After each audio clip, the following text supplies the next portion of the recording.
नमस्कार दर्शको, उजनी धरणाची व वीर धरणाची रविवार 28 सप्टेंबरची अपडेट आपण घेऊन आलो आहोत। उजनी धरणातून जो मोठ्या प्रमाणात विसर्ग सोडण्यात येत होता त्यात आता घट झालेली असल्याने परंतु दौंडची जी आवक होती ती वाढली आहे।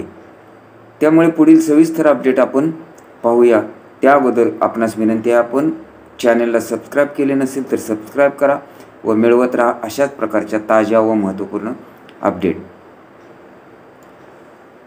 वीर धरणातून 7487 क्युसेकचा विसर्ग सोडण्यात येत आहे कालपासून। तर बंड गार्डनची आवक सध्या कमी झालेली असून ती 6000च्या आसपास आहे। उजनीतून सीनामाडा योजनेत 180 क्युसेक्स, बोगदा 200 क्युसेक्स, मेन कॅनॉल बंद असून धरणाची आजची टक्केवारी 101.56 TMC झाली असून वीज निर्मितीसाठी उजनीतून 1600 क्युसेकचा विसर्ग सोडण्यात येत आहे। एकूण उजनीत पाणीसाठा 118.07 TMC झाला आहे। यातील उपयुक्त पाणीसाठा 54.41 TMC आहे। तर उजनी दौंडकडून येणारी आवक ही कालपेक्षा 3000ने साधारणतः वाढलेली असून 12253 क्युसेक्स आहे। उजनीत जो कालपर्यंत 1 लाखाच्या पुढे 1,01,000च्या आसपास 1,16,00,000च्या घरात गेलेला विसर्ग तो कमी करत रात्री 80,000वर आणलेला होता।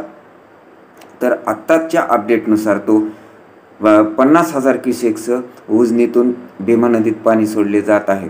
यामध्ये वीज निर्मितीचा 1600 क्युसेक्स असा 51,600 क्युसेकचा विसर्ग सध्या उजनीतून भीमा नदीत सोडला जात आहे।